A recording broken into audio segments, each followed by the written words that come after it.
Hello everyone, welcome back to CA Jutels. So in this video we will do a quick last day revision of essay 200 जो आप exam के पहले पहले कर सकते हो. अगर आपको ऐसे ही बाकी कंटेंट्स की रिवीजन देखनी है तो आप LDR की प्लेलिस्ट विजिट कर सकते हो. Yes, so what is essay 200? नाम क्या है? Overall objectives of independent auditor and conduct of an audit in accordance with essays. 200 को कैसे याद रखना है? 2004 OO of overall objectives किसके? इंडिपेंडेंट ऑडिटर के. ये लेके क्या करेगा? कंडक्ट करेगा ऑडिट. कैसे? In accordance with SAs. Okay, so what are the overall objectives? इसको हमने रिवर्स ऑर्डर में देखा था, है ना. पहला ऑब्जेक्टिव्स क्या था ऑडिटर का? कि उसने रिपोर्ट करना है फाइनेंशियल स्टेटमेंट्स पे. रिपोर्ट में क्या करना है? कम्युनिकेट करने हैं उसके फाइंडिंग्स. तो क्या करेगा? किसके ऊपर रिपोर्ट करेगा? फाइनेंशियल स्टेटमेंट्स के ऊपर रिपोर्ट करेगा. तो पहले देखेगा कि financial statements are prepared in all material respects in accordance with applicable financial reporting framework. और जो भी फाइनेंशियल स्टेटमेंट्स प्रिपेयर करे गए हैं उसके ऊपर ये रीजनेबल अश्योरेंस लेगा, not absolute level of assurance but reasonable, that is high level of assurance लेगा that the financial statements are free from material misstatements whether due to fraud or error, intentionally or unintentionally. जो गलतियां होती है उससे वो financial statements free from material misstatement है. Okay, सो overall objective क्या है? obtain reasonable assurance that the financial statements are free from material misstatements whether due to fraud or error and express an opinion that the financial statements are prepared in all material respects in accordance with applicable financial reporting framework AFRF and report on financial statements, communicate the auditor's findings. अब misstatement क्या है? It is the difference between amount, presentation, classification, disclosure APCD of reported financial statement item and APCD that is required as per AFRF. तो जो reported है और जो required है as per AFRF उसमें जो difference है उसको बोलते हैं misstatement, that is mistake. APCD मतलब क्या है? Amount, presentation, classification and disclosure. Misstatement कैसे होते हैं? Either due to error or fraud, intentionally या unintentionally होते हैं. Okay. Now what is TCWG? That is those charged with governance. कौन होते हैं ये लोग? Management, generally management personal, board of directors, owners है, मैनेजर्स है कंपनी के, वो उनको बोलते हैं TCWG. उनके पास क्या रिस्पॉन्सिबिलिटी होती है? Strategic direction of the entity decide करने की, direction of the entity, then accountability of the entity and जो फाइनेंशियल रिपोर्टिंग चल रहा है प्रोसेस उसको ओवरसी करने की रिस्पॉन्सिबिलिटी इनके पास होती है. Okay, so responsibility with strategic direction of the entity, accountability of the entity and overseeing the financial reporting process. Okay, now what is audit evidence? Audit evidence एक ऐसी information होती है जो auditor use करता है to arrive at the conclusion on which उसका opinion based होता है. तो information, conclusion, opinion, these are the important words in audit evidence. ठीक है. Now professional judgment, it is very important in audit. तो professional judgement में क्या होता है? It is the application of relevant training, knowledge and experience TKE in the context of auditing, accounting and ethical standards in making the informed decisions about the in the course of audit engagements. Okay, so training, knowledge and experience जो आपने gain किया हुआ है auditing, accounting and ethical standards को study करते हुए उसको आपको अप्लाई करना है इन्फॉर्म डिसीजंस लेने में. कहाँ पे? ऑडिट एंगेजमेंट्स में. दैट इज प्रोफेशनल जजमेंट और वो रिक्वायर्ड होती है through out the audit. Yes, अब प्रोफेशनल जजमेंट कहाँ कहाँ पे नेसेसरी होती है? तो हमने ये ऐसे किया था कि प्रोफेशनल जजमेंट हम अपनी देख रहे हैं, ऑडिटर की देख रहे हैं, तो मैनेजमेंट की भी देखेंगे, है ना. तो इवैल्यूएटिंग मैनेजमेंट जजमेंट फर्स्ट. अब ऑडिटर ऑडिट कर रहा है मतलब क्या कर रहा है? ऑडिट एविडेंस कलेक्ट कर रहा है. तो हम ये भी देखेंगे कि whether sufficient appropriate audit evidence has been obtained.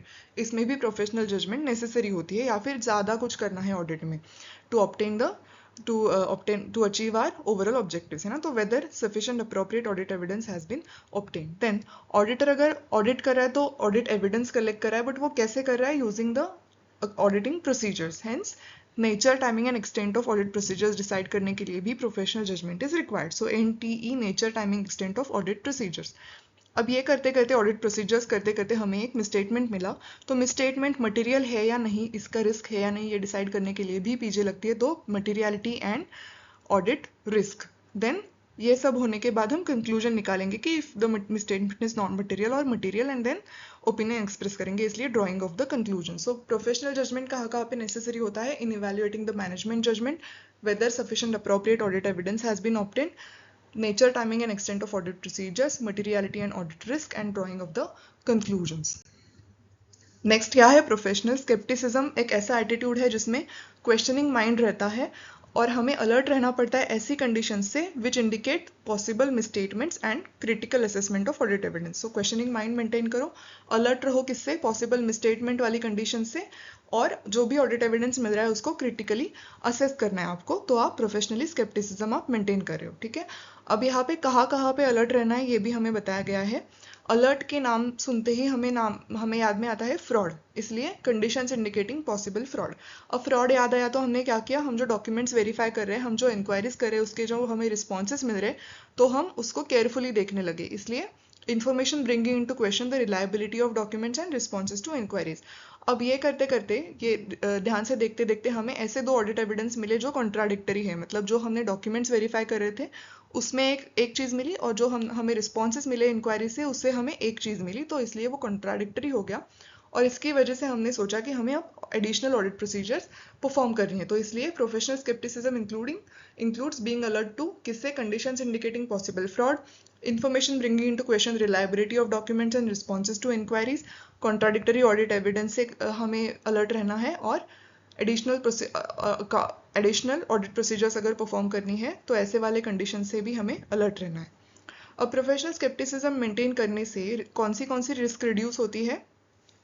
एक तो ओवरलुकिंग अनयूजुअल सर्कमस्टेंसेस, जो अनयूजुअल हमें लगे उसको हम ओवरलुक नहीं करते due to professional scepticism. Then over generalising when drawing the conclusions from the audit observations, तो ओवर जनरलाइज नहीं करते किसी भी चीज़ को। एंड देन इनअप्रोप्रिएट अजम्पशंस हम नहीं करते in determining the anti of audit procedures. तो ये तीन चीज़ों से हमें प्रोफेशनल स्केप्टिसिज्म बचाता है, overlooking, over generalising and inappropriate assumptions. Okay, next क्या है, कंप्लाई विथ ऑल एसेज। हमें कंप्लाई करना है सारे एसेज से unless and until that entire SA is not relevant, या फिर कोई एक ऐसी रिक्वायरमेंट नॉट रिलेवेंट है which is conditional and condition does not exist. And then कभी कभी ऐसे हो सकता है कि डिपार्ट भी करना पड़े वो रिलेवेंट रिक्वायरमेंट से, तो उस केस में हम अल्टरनेटिव ऑडिट प्रोसीजर्स कर सकते हैं। अदरवाइज सारे केसेस में हमें सारे एसेज के साथ कंप्लाई करना ही है। एथिकल रिक्वायरमेंट्स क्या है relating to audit, IOP-CP, that is integrity, objectivity, professional competence and due care, confidentiality and professional behaviour. Yes, अब इनहेरेंट लिमिटेशंस क्या होते हैं ऑडिट के, जिसकी वजह से ऑडिटर रीजनेबल अश्योरेंस दे पाता है बट नॉट एब्सोल्यूट अश्योरेंस, वो है नेचर ऑफ फाइनेंशियल रिपोर्टिंग। मतलब फाइनेंशियल रिपोर्टिंग में ऐसी चीज़ें होती है जहाँ पे मैनेजमेंट जजमेंट लगती है, जहाँ पे वेरिएबिलिटी होती है, जहाँ पे सब्जेक्टिव डिसीजंस होते हैं, जहाँ पे एक डिग्री ऑफ अनसर्टेनिटी होती है, रेंज ऑफ एक्सेप्टेबल इंटरप्रिटेशंस और जजमेंट्स होते हैं, ड्यू टू विच हमें इनहेरेंट लिमिटेशंस ये हमें लगता है कि फाइनेंशियल रिपोर्टिंग में ऐसी चीज़ें होने की वजह से हम एब्सोल्यूट अश्योरेंस नहीं दे सकते। अब नेक्स्ट क्या है, nature of audit procedures. Auditor के ऑडिट प्रोसीजर्स करने में ऐसी कोई चीज़ें होती है जिसकी वजह से ऑडिटर एब्सोल्यूट अश्योरेंस नहीं दे सकता, जो कि है इनकम्प्लीट इन्फॉर्मेशन अगर हमें मैनेजमेंट से मिली, या फिर फ्रॉड में ऐसी चीज़ें होती है जो which are sophisticated and carefully designed schemes to conceal. इसलिए हम फ्रॉड है तो एब्सोल्यूट अश्योरेंस नहीं दे सकते, क्योंकि हमारे पास ऐसे हमें ट्रेनिंग नहीं मिलता जिससे हम ऑथेंटिसिटी ऑफ डॉक्यूमेंट्स वेरीफाई कर सकते हैं। Then audit is not a official investigation, जिसके लिए हमारे पास इन्वेस्टिगेशन करने के लिए कोई ऐसी स्पेसिफिक लीगल पावर्स जो इन्वेस्टिगेटर के पास होती है वो हमारे पास नहीं होती है, and that's why these are the limitations. और लास्ट वाला लिमिटेशन क्या है, audit is to be conducted in a reasonable period of time and at reasonable cost. These are the inherent limitations of audit. Okay, अब last वाला क्या है, AFRF, applicable financial reporting framework में दो type के frameworks होते हैं, compliance framework and fair presentation framework. Compliance framework is financial reporting framework which is adopted by the management or TCWG in preparation and presentation of financial statements। ये acceptable होना चाहिए nature of entity के लिए और objectives of financial statements के लिए, और ये required by law और regulation भी होना चाहिए।